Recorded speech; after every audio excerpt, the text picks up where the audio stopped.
Assalamualaikum warahmatullahi wabarakatuh. Salam sejahtera bagi kita semua. Om Swastiastu, Namo Buddhaya, dan salam kebajikan. Perkenalkan, kami dari kelompok D yang akan membahas tentang mengelola etika dan tanggung jawab sosial. Sebelum itu, kami akan memperkenalkan anggota dari kelompok D. Yang pertama, Muhammad Bagus Radita Armandana dengan NIM B112021071184. Dan yang kedua, ada Andika Rizky Albarka dengan NIM B112021071188. Dan yang ketiga, ada Keisha Putri Salsabila dengan NIM B112021071191. Dan yang terakhir, yang keempat, ada Devita Amelia Agustin dengan NIM B112021071180. Etika manajemen.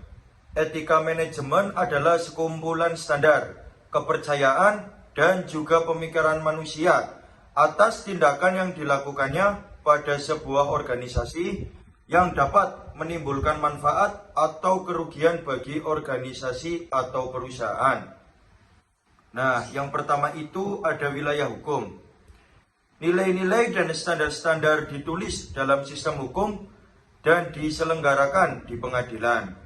Dan yang kedua itu ada wilayah etika, yang artinya tidak memiliki hukum yang spesifik, tetapi terdapat standar-standar tingkah laku berdasarkan prinsip dan nilai yang dipegang tentang tingkah laku moral yang menuntun seseorang, individu, atau sebuah perusahaan.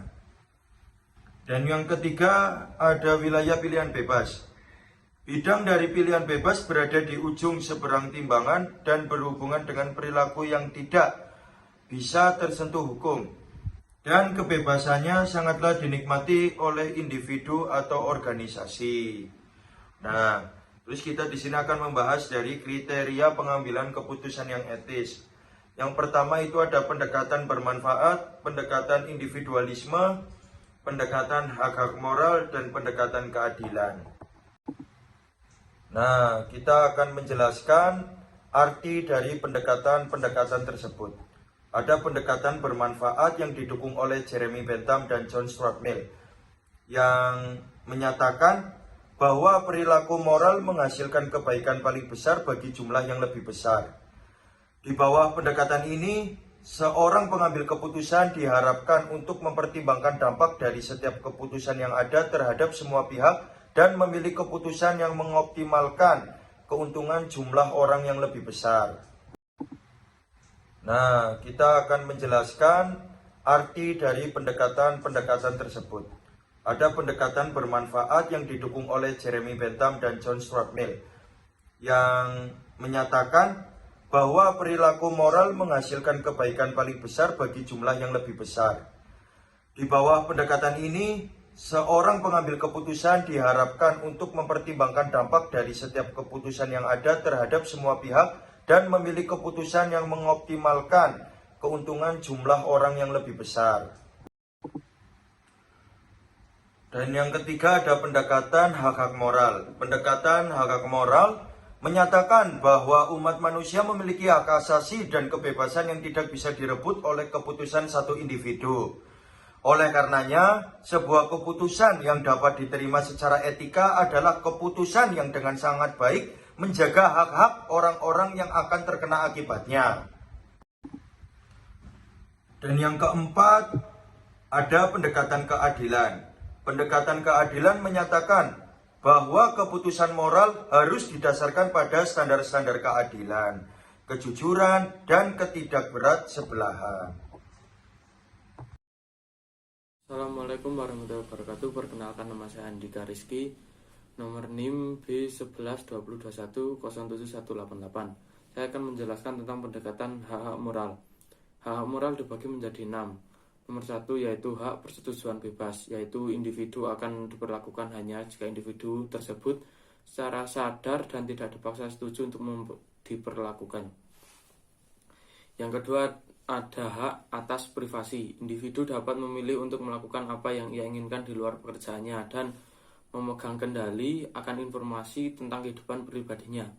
Yang nomor 3, ada hak kebebasan hati nurani, yaitu individu dapat menahan diri dari memberikan perintah yang melanggar moral dan norma agamanya. Yang nomor 4, ada hak untuk bebas berpendapat, yaitu individu dapat secara benar mengkritik etika atau legalitas tindakan yang dilakukan oleh orang lain. Yang nomor 5, ada hak atas proses hak. Individu berhak untuk berbicara tanpa berat sebelah dan berhak atas diperlakukan adil. Yang nomor 6, ada hak atas hidup dan keamanan. Individu berhak untuk hidup tanpa bahaya dan ancaman terhadap kesehatan dan keamanannya. Yang berikutnya ada pendekatan keadilan. Di sini pendekatan keadilan dibagi menjadi 3, yaitu 1. Keadilan distributif, mengharuskan bahwa perlakuan berbeda terhadap orang-orang tidaklah didasarkan pada karakteristik kesewenang-wenangan.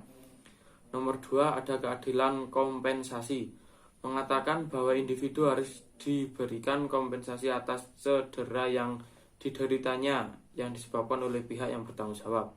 Selain itu, individu tidak perlu bertanggung jawab atas hal-hal yang bukan di bawah kendalinya. Yang nomor 3, ada keadilan prosedural, yaitu mengharuskan bahwa peraturan didirikan dengan adil. Peraturan harus dengan jelas diberikan dan dijalankan secara konsisten dan tidak berat sebelah. Perkenalkan, nama saya Keisha Putri Salsabila, NIM B11 2021 07191.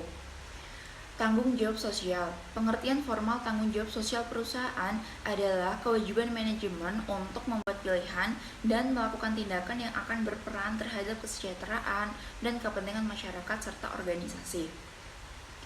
Dengan pengertian lain, kerangka kerja etis di mana individu atau perusahaan bertanggung jawab untuk memenuhi tugas sipil mereka dan mengambil tindakan yang akan menguntungkan masyarakat secara keseluruhan. Contohnya, jika sebuah perusahaan atau orang sedang mempertimbangkan untuk mengambil tindakan yang dapat membahayakan lingkungan atau masyarakat, maka tindakan tersebut dianggap tidak bertanggung jawab secara sosial. Apa sih yang dimaksud pemangku kepentingan dalam organisasi? Pemangku kepentingan dalam organisasi adalah kelompok apapun yang berada di dalam maupun di luar organisasi yang memiliki andil dalam kinerja organisasi. Setiap pemangku kepentingan memiliki kriteria yang berbeda dalam menentukan suatu tindakan. Karena setiap pemangku kepentingan memiliki kepentingan berbeda pula dalam organisasi. Siapa saja yang termasuk dalam pemangku kepentingan? Investor, pemegang saham, pegawai, pelanggan, dan pemasok dianggap sebagai pihak-pihak penting yang berkepentingan, di mana perusahaan tidak akan bisa bertahan tanpa pihak-pihak ini. Pihak-pihak penting yang berkepentingan lainnya adalah pemerintah dan komunitas. Kelompok-kelompok dengan kepentingan tertentu yang juga merupakan pihak yang berkepentingan terdiri atas asosiasi dagang, komite aksi politik, asosiasi profesional, dan pelanggan. Organisasi-organisasi yang bertanggung jawab secara sosial akan mempertimbangkan setiap dampak dari tindakan yang akan dilakukannya terhadap semua pihak yang berwenang. Perkenalkan, nama saya Devita Melagutin. Saya akan menjelaskan pada slide 9-11 yaitu tentang bab mengelola etika perusahaan dan tanggung jawab sosial. Untuk menciptakan dan mendukung suatu organisasi yang beretika, salah satu langkah penting yang dapat diambil oleh seorang manajer adalah untuk menjalankan kepemimpinan yang beretika. Kepemimpinan yang beretika berarti bahwa manajer berlaku jujur dan dapat dipercaya, adil dalam bekerja bersama pegawai dan pelanggan, dan beretika dalam kehidupan pribadi maupun kehidupan profesionalnya. Manajer juga dapat menerapkan mekanisme organisasi dalam membantu pegawai dan perusahaan untuk tetap berada di jalur yang beretika. Beberapa mekanisme utama yaitu ada 2 mekanisme utama. Yang pertama ada kode etik yang merupakan pernyataan resmi dari nilai-nilai yang dianut oleh perusahaan yang berkaitan dengan persoalan etika dan sosial. Kode etik menyampaikan pada para pegawai akan apa yang dibela oleh perusahaan mereka. Yang kedua ada struktur etis, yaitu mewakili beragam sistem, posisi, dan program yang dapat dilaksanakan oleh perusahaan untuk menerapkan perilaku yang beretika. Kode etik sendiri terbagi menjadi dua jenis. Yang pertama ada pernyataan yang berdasarkan prinsip, dirancang untuk memengaruhi budaya perusahaan. Pernyataan ini menentukan nilai-nilai mendasar dan berisi bahasa-bahasa umum mengenai tanggung jawab perusahaan, kualitas produk, dan perlakuan terhadap pegawai. Yang kedua ada pernyataan yang berdasarkan kebijakan, secara umum menguraikan prosedur-prosedur yang digunakan dalam situasi etis tertentu. Situasi-situasi ini sendiri terdiri atas praktik pemasaran, konflik kepentingan, ketaatan pada hukum, informasi kepemilikan, dan hadiah-hadiah politis dan peluang yang sama. Beberapa eksekutif tinggi di dalam struktur etis, yaitu ada satu komite etika, yaitu eksekutif yang ditunjuk untuk mengawasi etika perusahaan. Komite ini memberikan aturan-aturan mengenai persoalan-persoalan etika yang belum jelas dan bertanggung jawab untuk menerbitkan pelaku kejahatan. Yang kedua ada kepala petugas etika, yaitu eksekutif perusahaan yang mengawasi semua aspek etika dan kepatuhan etika, mengatasi pengecualian dan permasalahan, serta memberikan saran pada manajer senior dalam aspek pengambilan keputusan yang beretika dan sesuai. Ketiga, program pelatihan etika, yaitu membantu pegawai untuk mengatasi persoalan etika dan menerjemahkan nilai-nilai yang dinyatakan dalam kode etik ke dalam persoalan sehari-hari. Sekian dari slide 9-11 dan terima kasih.